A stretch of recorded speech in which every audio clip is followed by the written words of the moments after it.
I have often said that Epicenter on this map is one of the worst game map combinations in the entire game.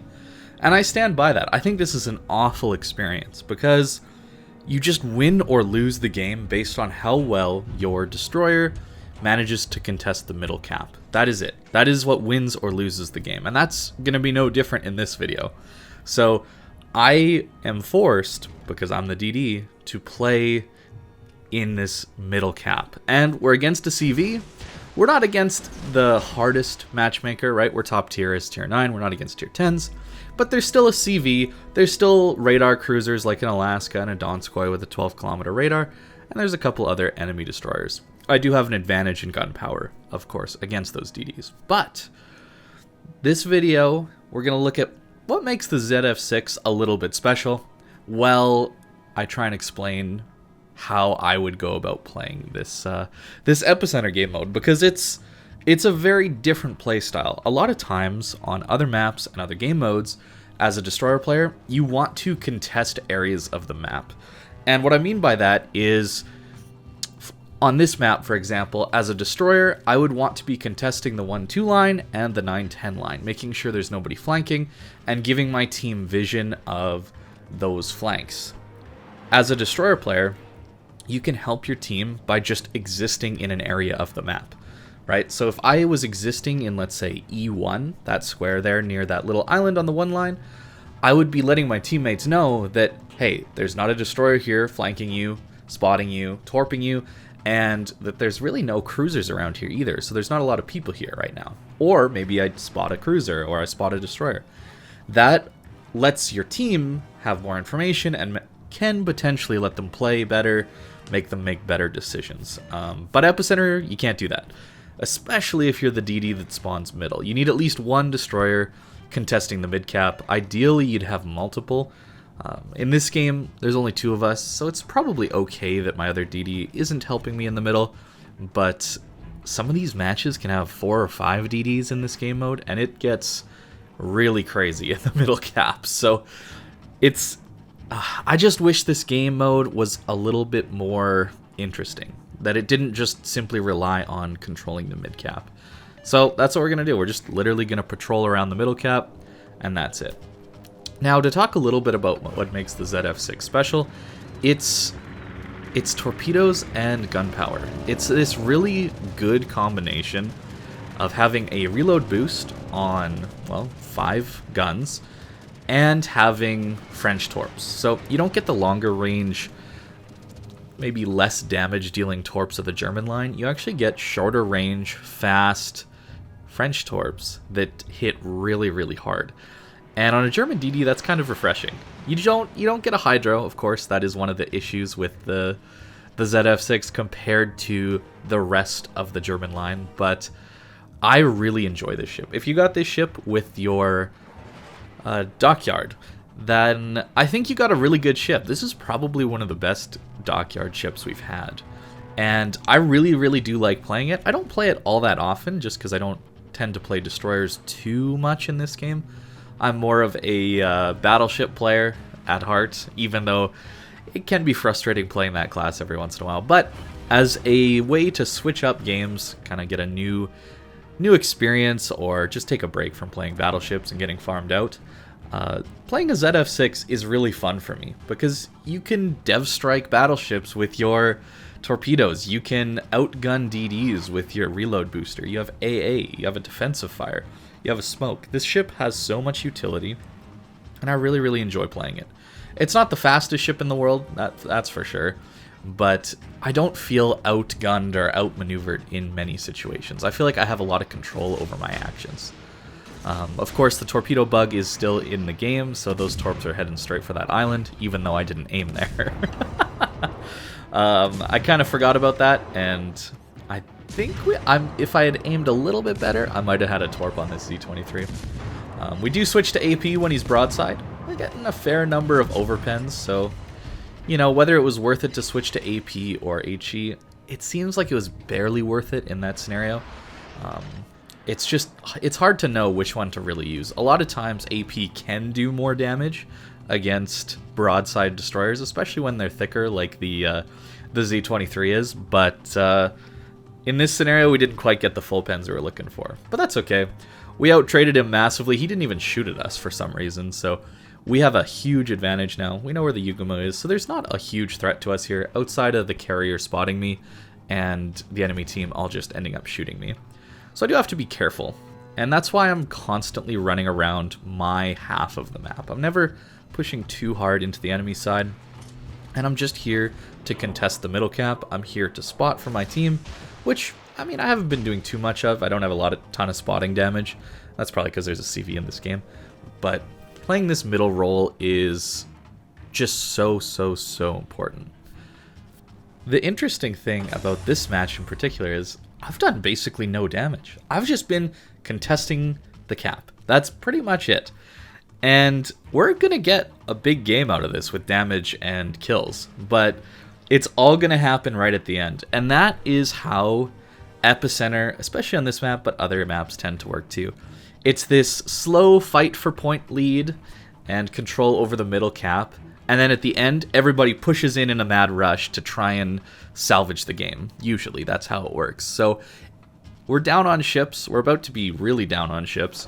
But even then, we can still possibly eke out a win in some of these games just because everybody's forced to push into Epicenter. So it's this weird map and game mode design where the team that maybe should win and has played better, quote-unquote, in a normal match like standard or domination game modes, doesn't always win in Epicenter. And maybe that's interesting, but I find it a little bit annoying the way this works.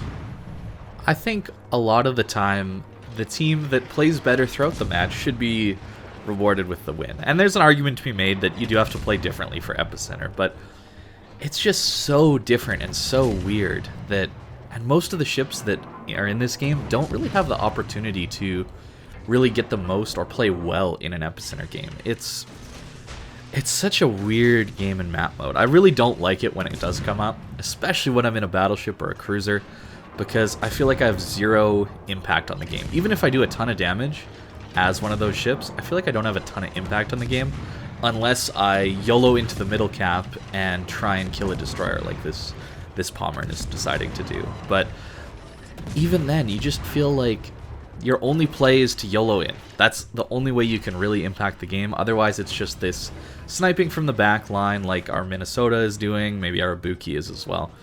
And yeah, you can play it, you know, pushing down and into the enemy spawn, right? Like our Monarch and Benson are doing. But I don't know. It's just weird, man. I don't like the way it just forces people to snipe. I think this whole game mode and map is just the worst part of World of Warships, where, you know, people snipe, they don't push in, there's no action, and that's sad. And this game doesn't have a ton of action already as it is, even in more normal game modes like Domination. But at least in Domination, it splits people up between 3 caps. Here, everybody's focused on 1, and I think that's what makes it just that little bit more passive than what we get.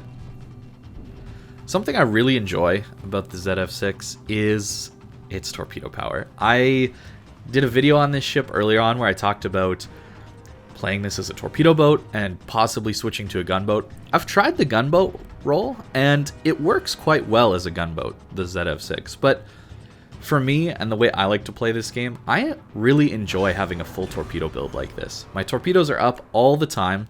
Unfortunately, this game wasn't a great example of using my torps, but it's so valuable to have these hard-hitting, fast torps up against battleships, cruisers, anybody pushing you.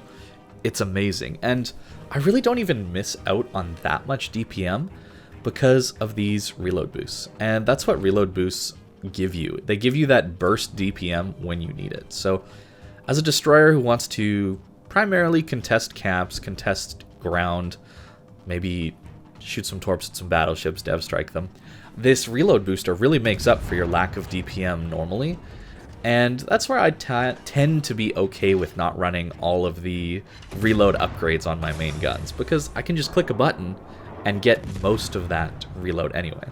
And yes, I understand that with a gun build, that reload booster would have an even bigger impact, right? I would have an even faster reload when my booster is up. But I just enjoy this torpedo gameplay. I think the gunboat build is definitely a viable build. It's not a bad build at all. I think that's really unique and nice about this ship, that you can have multiple different builds and they'll work just great, whichever playstyle you want to. Sometimes it feels like we have ships in the game where you're just pigeonholed into one playstyle, one way to do it, and that's it.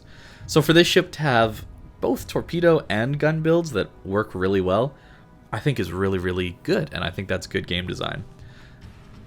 So at this point in the match, we're about even on points. The enemy team is going to have more caps than us shortly, but I am going to be able to hold or stall this mid cap out, and that's going to maybe bait the enemy team into pushing. I don't really think they had to push as hard as they did, but they're about to do that hard commit push in like I talked about earlier that Epicenter kind of forces you to do. And maybe these guys pushed a little bit too soon, but this is about to be that critical part of the game when you need to just clean up kills as they push in, right? You have a huge advantage when people are pushing into you. You're at a massive disadvantage when you're the one pushing, and, well, this Z-23 finds out what happens when you push in and I have a reload booster active. The damage output from the HE isn't amazing, that's for sure, but with the reload booster, your DPM goes up pretty high, and it allows you to outgun, I think, a lot of enemy ships. You're probably not going to outgun ships like Marceaus and Smalllands and Kleber's with their reload booster, but those are tier 10s. Against a lot of tier 9 competition with your reload booster up, you're pretty well equipped to deal with a lot of these ships.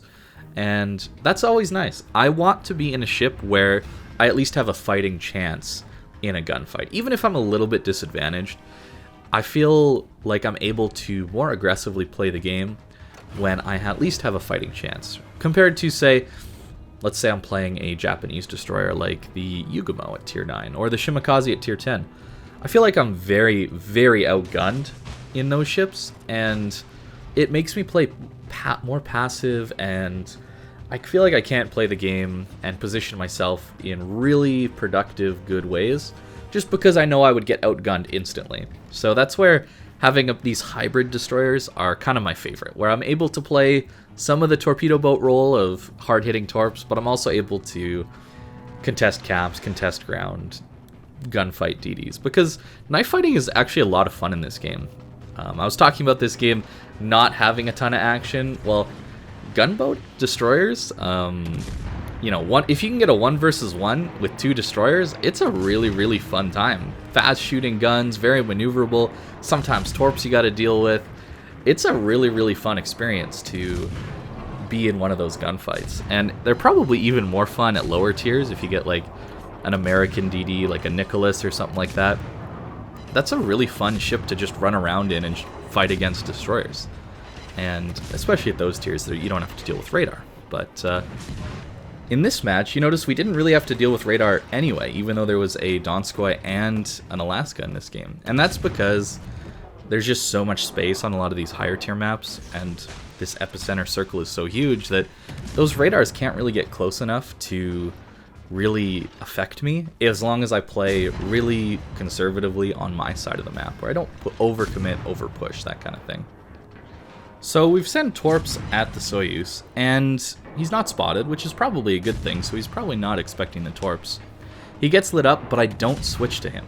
I keep on this Colorado because I don't want to spook the Soyuz. This is something that doesn't work all the time, but it can work, where if somebody's not getting shot at, they don't really think or feel like they're in danger, so they're less likely to maneuver. And then we get a huge hit in on him. He actually detonates there, which is kind of insane. But I think I would have either killed him or left him on very, very low HP anyway. That last torpedo that detonated him did 14 or 15,000 damage, I believe. And the other ones were doing around 11,000 into his torpedo belt. So it would have been close anyway, but a lucky detonation collects our kill there and gets us a devastating strike. We just missed out on the double strike as well, killing the Colorado off. But the enemy team pushed in, right? They were kind of forced to push in. I think they probably could have waited a little longer and maybe won this game if they had not pushed in like they did, especially the destroyer, the Z-23. He did not need to push like that. But hey, I'll take it, right? When people push into you and you're in a ZF-6, you are in a really good position. This is what this ship is meant to do. It's less good at chasing damage, it's less good in these really open water scenarios because you don't have the speed and you don't have the maneuverability to really dodge. Your arcs aren't all that amazing, so that's where I do like this more hybrid playstyle a little better, where you're using your concealment and your torpedoes to get close to people, and then using a smoke and trying to get yourself into positions where people are pushing into you. That's where I think this ship is at its strongest, right? Ships like Kleber and Marceau, not Marceau as much, but Kleber is so good on any flank because it has so much range and it has such good shell velocity that it can just play at those longer ranges. There we collect our Kraken. Those reload boosts with AP really do a ton of damage to battleships as well. But this being a German destroyer with a French hull and French torpedoes, it doesn't get the French speed. And that's a good thing, because the ship probably would be overpowered if it was as fast as a Kleber or a Marceau or a Mogador. But you can't play it like a French DD, right? That's the thing. So it's this weird hybrid ship, but I really like it. I really do enjoy playing this ship because you just have tools to deal with almost any situation. You don't have the hydro, so you can't quite deal with smokes as well as a Z-52 or a Z-46, but it's still a really strong ship, even in those scenarios. So that's the Kraken 140k carry job on Epicenter. A game mode I don't like, but one that you can have huge impact in as a destroyer. You can just really control the game and potentially pull out a win that you shouldn't have won. I really don't believe my team should have won this game, but we did. And I think that's down to Epicenter. On a domination map or a standard battle map, I think that we probably would have lost just because the enemy team had a huge ships advantage, they had health advantage, and they kind of just ended up throwing that away. So with the build that I have on this ship, I am 100% in on torpedoes right now, but you wouldn't have to play the ship like that. I think it is almost mandatory to have skills like preventive maintenance, last stand, survivability expert, even concealment. I really do think is really good on this ship just because you get down to 5.8. That is so competitive at tier 9. It's very, very good. And with your reload boost, having that instant DPM and being able to almost spot at the same time other more torpedo focused DDs that don't have your DPM, it's really, really nice. Having Superintendent also is really valuable just because you have very strong consumables. And while I didn't use all of them in that game, I did use all of my reload boosts, all 5. And it's just really nice to have that DPM whenever you need it. And something like Adrenaline Rush does help you as you get lower in HP. I didn't actually take that much damage that game somehow. I don't really know how, but people didn't really shoot at me, which I was alright with. Fill the tubes. Again, I'm going for a torpedo build. If you don't want to go torpedo build, main battery and AA specialist might be good. You might try and go fearless brawler, drop 2 of these skills, take fearless brawler and maybe a 1 point, maybe or 2 point, maybe heavy AP since the AP is so good on this ship. I don't know. It's a flexible ship, and even with like a 10-point commander, this ship's great, right? I would run preventive maintenance, last stand, survivability expert, concealment. With that build, even without these 3 upgrades, you're doing a great job. This DD has a lot of potential. So I think if you got this ship from the Dockyard, maybe give it a shot if you haven't played it too much, because this is a very versatile, fun destroyer to play. Upgrades, I'm doing torps, but I mean, main battery mod 3 would definitely be a great option as well if you're going gun build. Concealment, propulsion, again, I'm going torps. I went all in on torps, right? Because these torpedoes are just hilarious on a German DD. Having under 70-second reload for 18,000 damage alpha torps. Yeah, that's pretty good. So that's what I'm going with. Engine room protection, very nice to have, as well as main armaments mod 1. It's a great little ship. I enjoy it. So I hope you guys enjoyed this video, and I hope you have a great day.